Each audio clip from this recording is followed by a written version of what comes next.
I'm having a ball here. When I first began to tell people I was coming to Poptech, everyone said to me the same thing. They said, "You're going to love it. You're going to love Maine. It's so slow." But I got to tell you that I'm not so sure about that, because the first local I met was on the plane flying in, and he was all pumped up and excited, and he said to me, "You know what? My little boy spoke his first word the other day." And I said, "Wow, that is exciting. What was his first word?" This is a guy who lives a few miles from Camden. He said, his first word was email. In the beginning was the word, and the word was email.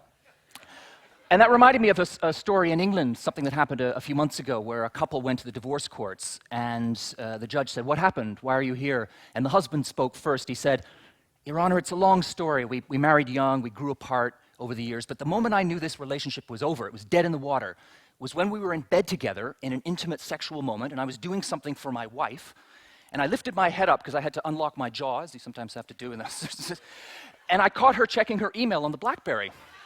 And this is for real. Now, it seems to me there are three conclusions you can draw from a vignette like that.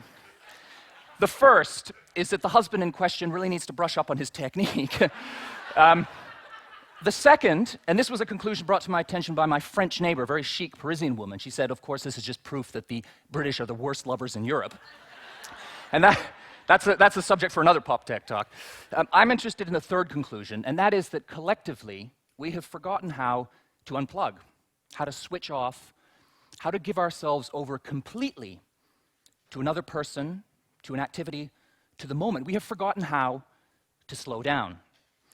And it's not that surprising, is it? Because this is the world we live in now, a world stuck in fast forward, a world obsessed with speed, with cramming more and more into less and less time. For many of us, every moment of the day now is a race against the clock, a dash to a finish line that we never ever seem to reach. Just look around at how we try to make things better. What do? Well, invariably, we speed them up, don't we? So we used to dial, now we speed dial. We used to read, now we speed read. We used to walk, now we speed walk. We used to date, now we even speed date. And I was reading in the plane on the way over that there's a new phenomenon called speed networking, where business people come together and forge 100 meaningful, profound contacts in an hour and a half. And even things that are by their very nature slow, that are designed to shift us into a lower gear, what do we do with them? Well, try and speed them up too, don't we? So there's a gym near my house in London, England, that offers an evening course now in speed yoga. This is for real too. This is for time-starved professionals who want to salute the sun and bend their bodies into the lotus position, but they want to do it in 20 minutes instead of a whole hour. And I thought speed yoga was the most absurd manifestation of this roadrunner culture, until a friend of mine here in the States got invited to a drive-through funeral. And I'll leave your imaginations to figure out how that one works.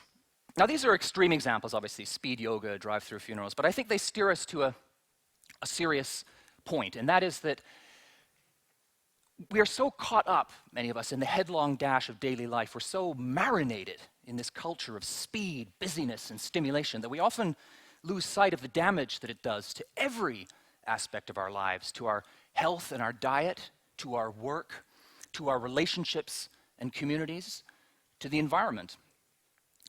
And often when we get stuck in fast forward like that, it takes a shock to the system, a wake-up call, something to make us realize that we've forgotten how to slow down and it's doing us real harm.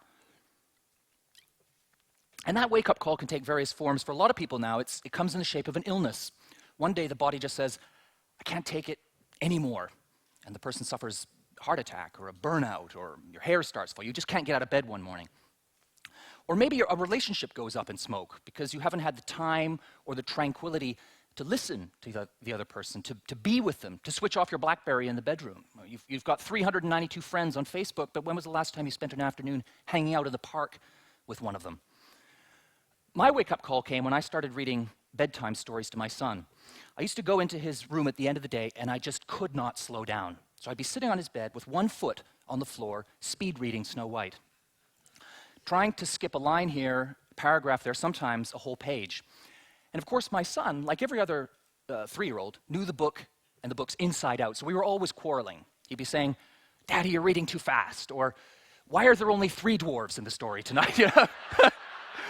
What happened to Grumpy?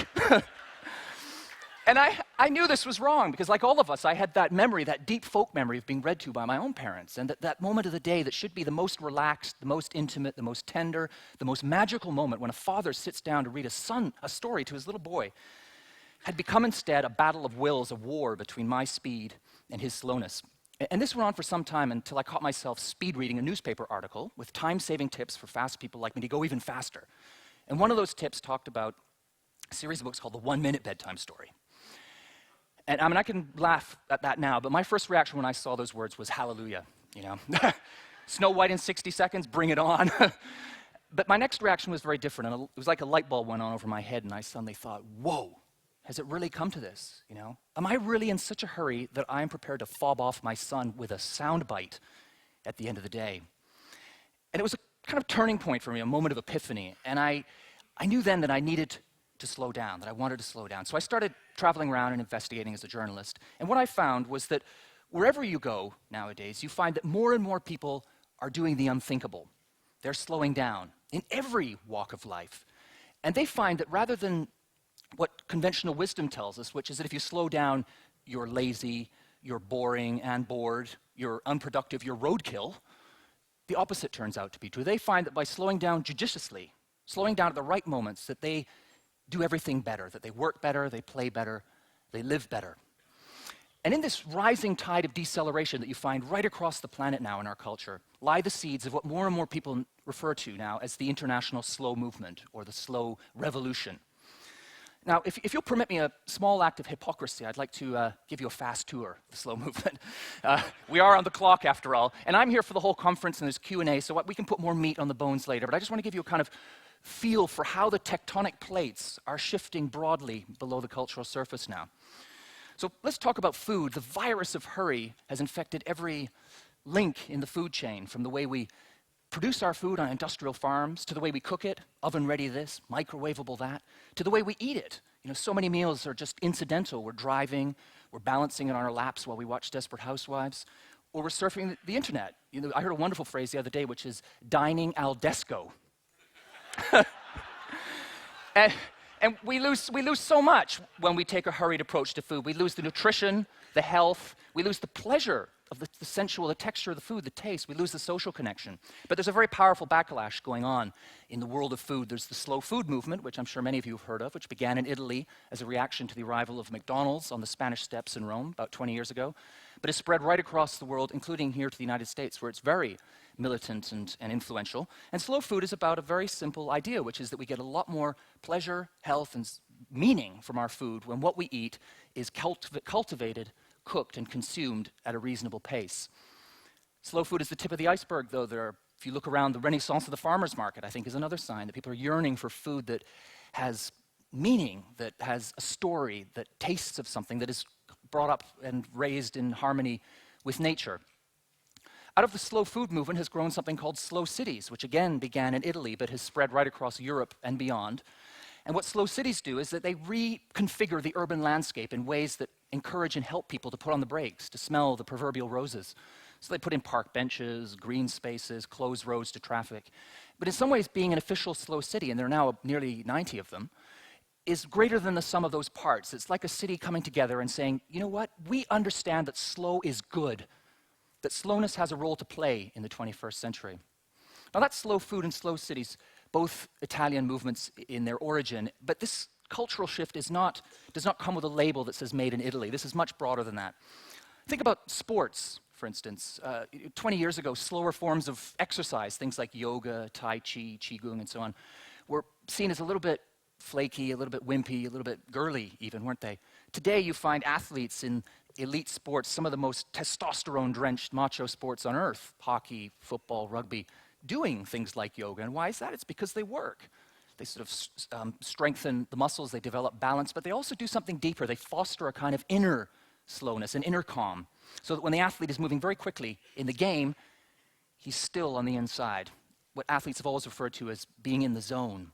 And what that hints at is this link between mind and body, which is something that gets blown to pieces and ruptured in our turbocharged culture. And a big part of this slow revolution is reestablishing that link. And you see it in the world of medicine, where, for instance, the boom in complementary and alternative medicine is often about more holistic forms of healing, taking time, a connection between the practitioner and the patient, working again with nature. Now, obviously, some of these alternative therapies are a little bit dubious, and the jury is still out on them.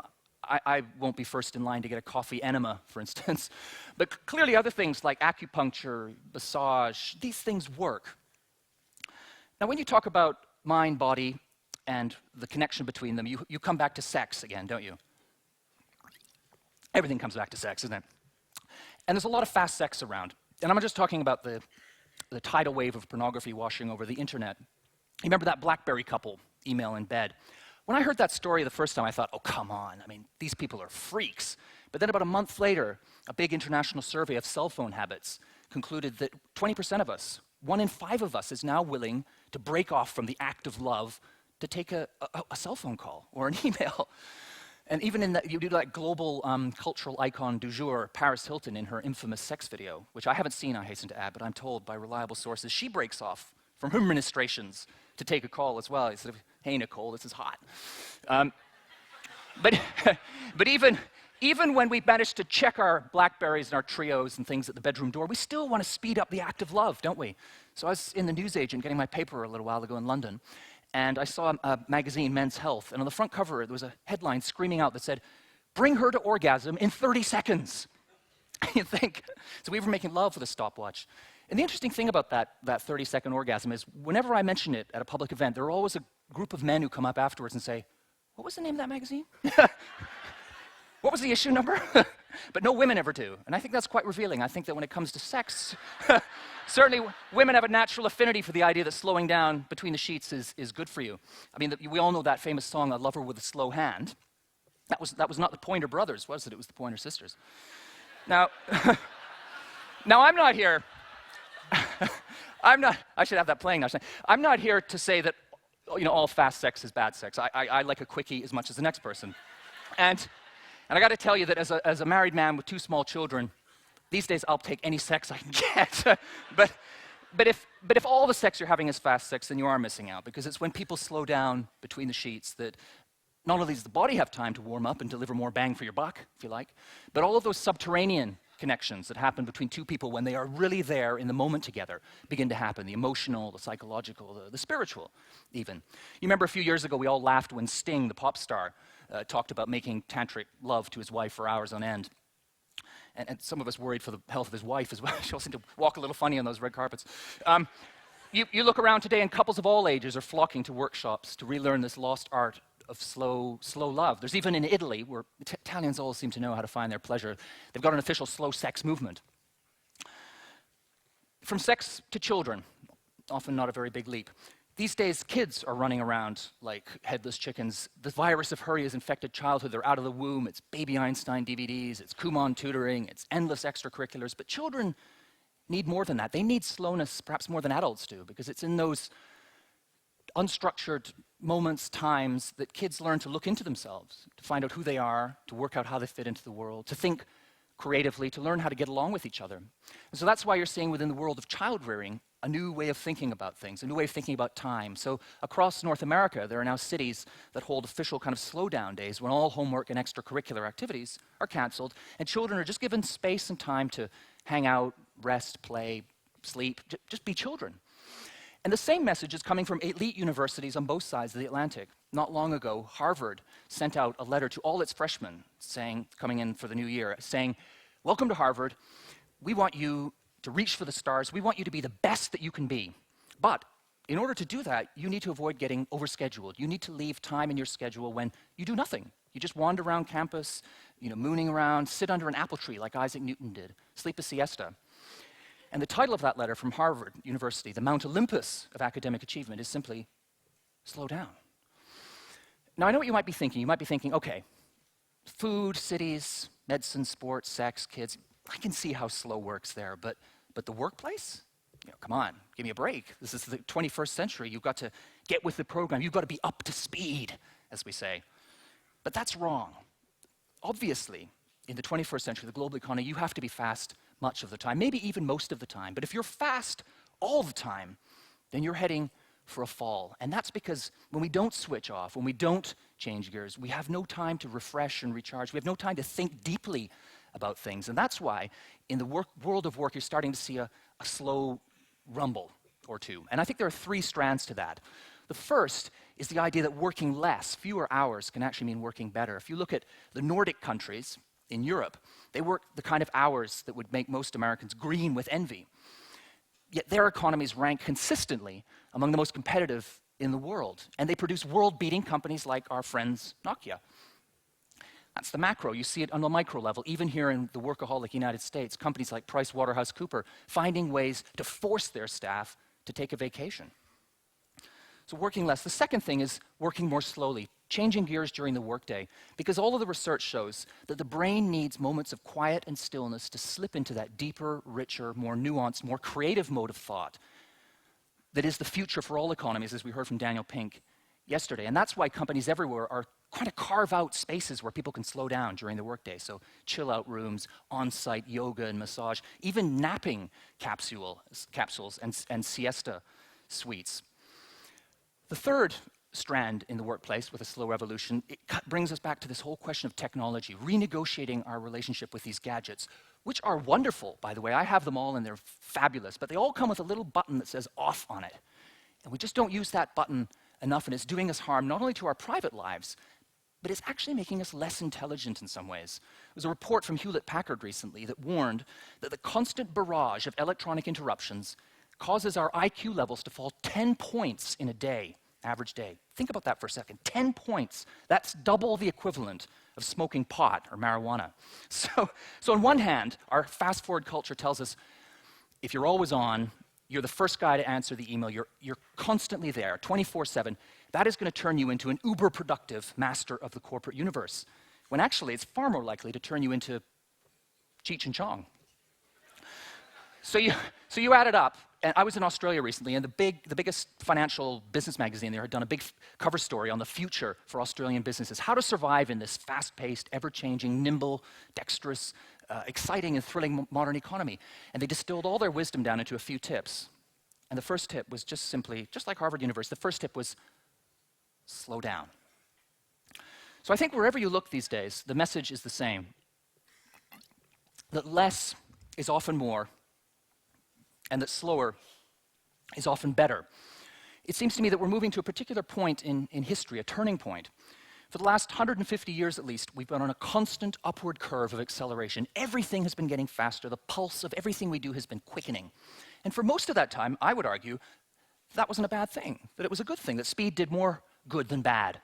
But in recent years, the pendulum has swung to the other extreme, and speed now is doing more harm than good. And that is why this slow revolution is taking off all over the world at every level of society. The term slow is being hung on everything you can think of. There are slow architecture movements, slow design, slow research, slow management, slow everything. And it's important to remember that when you talk about slow, it's not an extremist movement. It's not a fundamentalist movement. It's not about going back to the old days and doing everything at a snail's pace. I can't think of anything worse than swapping the cult of speed for the cult of slowness. Speed is great. It's about relearning the lost art of shifting gears. It's about understanding that there are moments to be fast and moments to be slow. It's about trying to do everything not as fast as possible, but as well as possible. Now that all sounds wonderful in theory, you may be thinking. Does it work in practice for people like us? And I'm happy to be able to say that it does. And I sort of stand before you as Exhibit A, if you like, a kind of rehabilitated speedaholic. I still love speed. I live in London, which is a city of volcanic energy. I play fast sports like hockey in my spare time, and I love working to deadlines. But I've also learned to love slowing down, unplugging. I've got back on speaking terms with my inner tortoise, if you like. And what has that meant for me? It's meant that I take a lot more pleasure from things because I'm not racing through them, I'm actually doing them. I feel a lot healthier, I have a lot more energy. This is one of the ironies of slowing down, is that you're not so exhausted from going fast all the time, so you have more va-va-voom, if you like. I feel more productive and creative at work. I feel like I have time and space to grapple with the big questions now. Who am I? Why am I here? Where am I going? Why am I going so fast? What am I running from and to? And in some ways, the most important shift for me has been that my relationships feel a lot tighter because I'm actually there with people completely. I'm not talking with one eye on my inbox or thinking about the next item on my to-do list. I think, and this is why I think I'm in this session, I am happier today because I'm slower. And in some ways, the litmus test for me was always going to be bedtime stories because that's where this whole adventure began. And there too, the news is good. The whole bedtime ritual has been transformed. I go into my son's bedroom at the end of the night now, and I don't have to wear a watch. I switch off my computer. I can't hear that ping of the email in the box. And I just sit down and I read at his speed. And we have this idea about kids that they need quality time. You set aside 10 minutes, and your child will tell you everything that's going on in his life so that you can make that call to Chicago. But of course, children don't work that way. They need to feel that you have moved in lockstep with them. They need to feel that you have adopted their tempo, that you are moving at their pace before they open up. So we'll now be reading Snow White, whatever it is. And Snow White these days, by the way, always has seven dwarves in it. And suddenly my son will say, you know what, something happened at school today that really bothered me. And we'll have the kind of conversations about things like that in his life that we didn't have when Snow White only had 3 dwarves in it. And I have a kind of Hollywood ending to all of this. It was about 6 months after my book came out, and I was downstairs at the door with the bags packed, waiting for the minicab to take me to Heathrow Airport and to the States. And my son came down the stairs, and he was carrying a card. He'd stapled 2 index cards together, and I noticed on the front he'd placed a sticker of Tintin, which is a book series we were reading at the time. And inside it, he'd written, "To Daddy, love Benjamin." And I said, "Oh, that's really sweet. What a lovely card. Is that a good luck on the book tour in the United States card?" And he said, no, this is a card for being the best story reader in the world. And I thought, wow, this slowing down really works. But then, of course, I spoiled the moment by thinking, why didn't you say that a year ago? I could have ended my book on that note, but that's not very... I'm incorrigible, but that's not very slow. So let's just push that thought aside and go back to the first thought, which is, wow, this slowing down really works. Thank you very much.